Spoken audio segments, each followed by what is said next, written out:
Welcome back to Kearsarge Valley Magazine. I'm Sean Bowman, and with me today is Jay Trayner from Trayner Boatworks. Morning, Jay. Good morning, Sean. How things going for you today? It's great. And yourself? Going good. So, you build boats. When did you get going in building boats? I started building boats back when I was a teenager. I took some classes with John Gardner down at Mystic Seaport in Connecticut, and did it as a hobby for a while. And then I went up to a 2-year boat building program in Eastport, Maine at the Marine Trade Center. Learned boat building there pretty extensively. And then after that, I moved down to Warner, and I've been working on boats here ever since.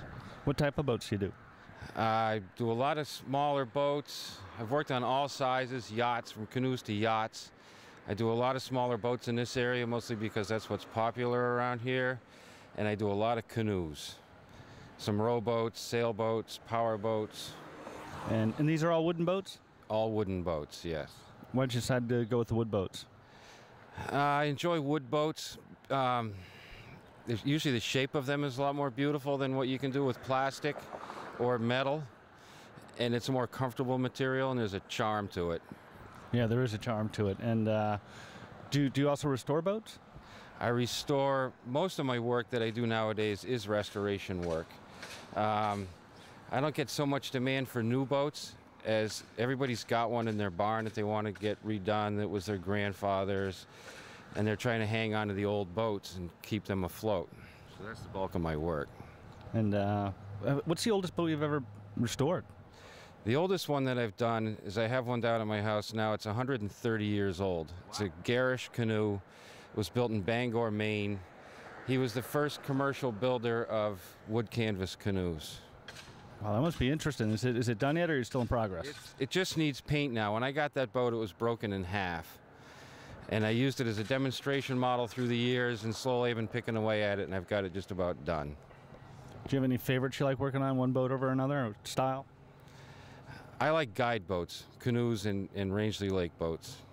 Have you built one, or you do the restoration work primarily still on those? I've built canoes and Rangeley boats. I've restored both styles. So it sounds like you do historical preservation work.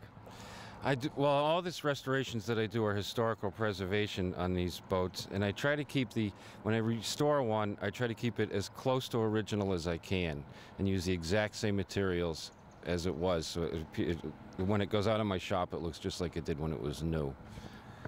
And you're a member of the, what's the name of that association again? The New Hampshire Council on the Arts. I do some work with them. About 10 years ago, I went down to the Smithsonian Folklife Festival, and it was a 10-day festival, and did that with the Council on the Arts. And then since then, I've been doing demonstrations at different shows around the state and festivals, and I've done some up at the Craftsman Show in Sunapee, Wood Days over in Canterbury, and some others around the state. Get down the coast much? I do. I did a demonstration down at Strawberry Bank in Portsmouth, but I'm not down there doing boat work much, no. We still get down to Mystic. I love going to Mystic. It's a great place to visit. I haven't been there probably in a decade. It was a lot of fun. No kidding. Yeah, it's just not a long trip there. Maybe we should shoot back one of these days. Yeah, it would. I should get back down there, but. So do you have a website or a place people can reach at? I do not have a website. All I have is a telephone in this shop. The old-fashioned boats and old-fashioned business method. There you go, word of mouth, and it seems to work. Yeah, yeah. Good deal. Well, thank you, Jay, and back to you. Thanks, Sean. When we come back, I'll sit down with Rob Bryant, Executive Director of the Chamber of Commerce. We'll be back after this break.